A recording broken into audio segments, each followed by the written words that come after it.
Boa noite já, né? Meu nome é Marcele Félix Domingues, eu sou formada em Psicologia pela Universidade Federal Fluminense de Rio das Ostras, no Rio de Janeiro.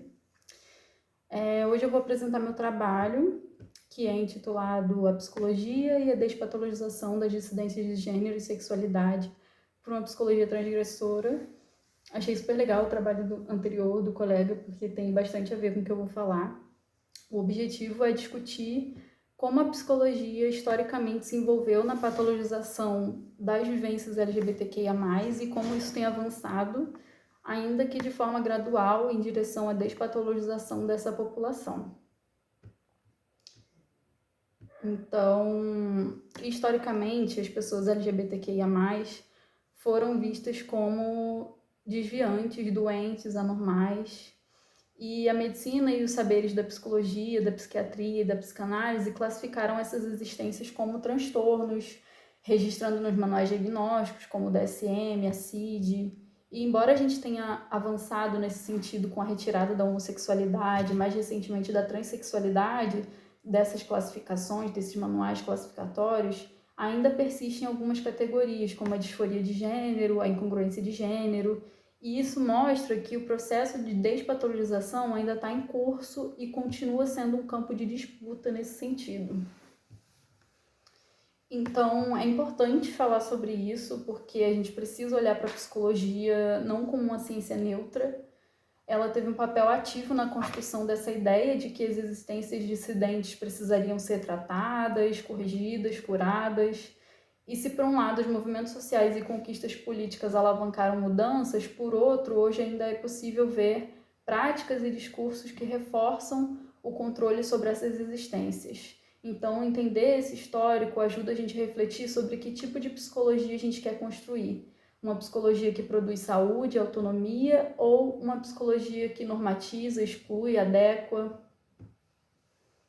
Quanto aos objetivos, esse trabalho teve 3 objetivos principais, que foi analisar o processo histórico de patologização e despatologização das vivências LGBTQIA+, discutir os desafios éticos que a psicologia enfrenta diante dessa população e refletir sobre o papel do Conselho Federal de Psicologia e suas resoluções que falam sobre essa população. Quanto à metodologia, foi uma pesquisa de caráter teórico, documental, com revisão crítica dos manuais diagnósticos, o CID e o DSM, e também das resoluções do Conselho Federal de Psicologia que tratam da atuação profissional junto à população LGBTQIA+. E eu vou falar um pouquinho dos resultados no sentido histórico, né? A gente tem uma pequena linha do tempo que eu fiz sobre as classificações tanto no DSM quanto no CID. E aí, nos séculos 19 e 20, a homossexualidade e a transexualidade, elas foram tratadas como doenças, desvios, perversões, e isso legitimou muitas práticas violentas.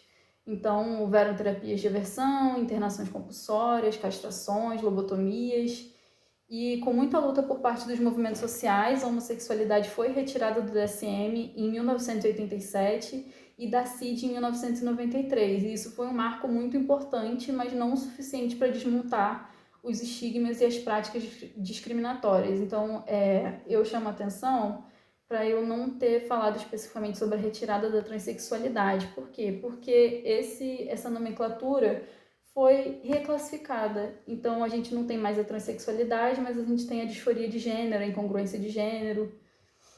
Então, ainda estamos no caminho, né? E aí, quanto aos resultados, falando sobre desafios atuais, apesar desses avanços, ainda hoje o acesso à saúde no Brasil, como o processo transexualizador, por exemplo, depende de um diagnóstico e de um laudo. E isso reforça a ideia de que pessoas trans precisam comprovar uma determinada vivência e determinados sofrimentos esperados para ter direito a cuidados em saúde.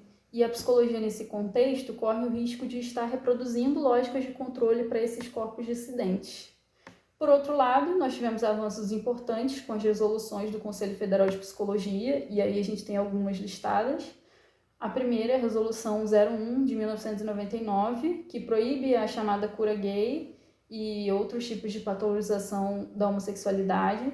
Temos a Resolução 01 de 2018, que orienta a atuação com pessoas trans. A Resolução 08 de 2022, que orienta sobre a atuação sobre bissexualidades, e a Resolução 16 de 2024, que orienta a atuação com pessoas intersexo e seus familiares e responsáveis e etc.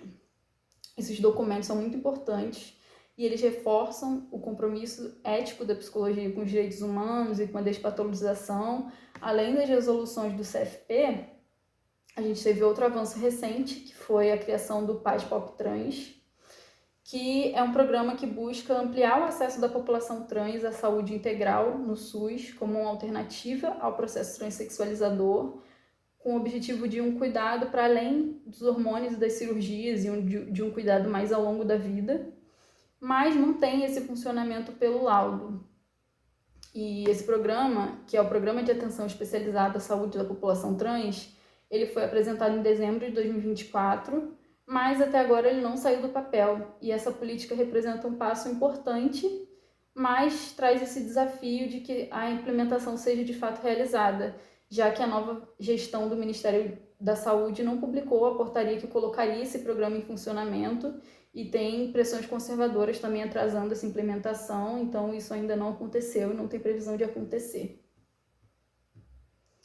Por fim, sobre a discussão e a conclusão do trabalho, o que fica claro é que despatologizar não é apenas retirar os diagnósticos dos manuais, mas reconhecer que as vivências dissidentes não precisam da tutela médica ou psicológica para existir, mas sim de espaços de acolhimento, de respeito, garantia de direitos.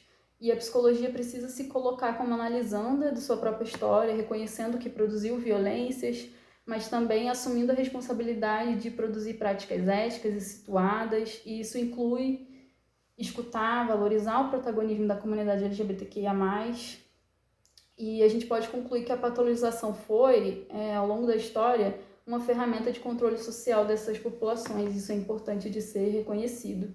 A gente avançou com a retirada da homossexualidade, a retirada parcial da transexualidade dos manuais diagnósticos, mas a despatologização ainda é um processo em andamento. E o compromisso da psicologia precisa estar na defesa da autonomia, da autodeterminação, dos direitos humanos das pessoas LGBTQIA+, com o objetivo de produzir saúde e dignidade e não reforçando normas excludentes e adoecedoras e padronizadoras de corpos dissidentes.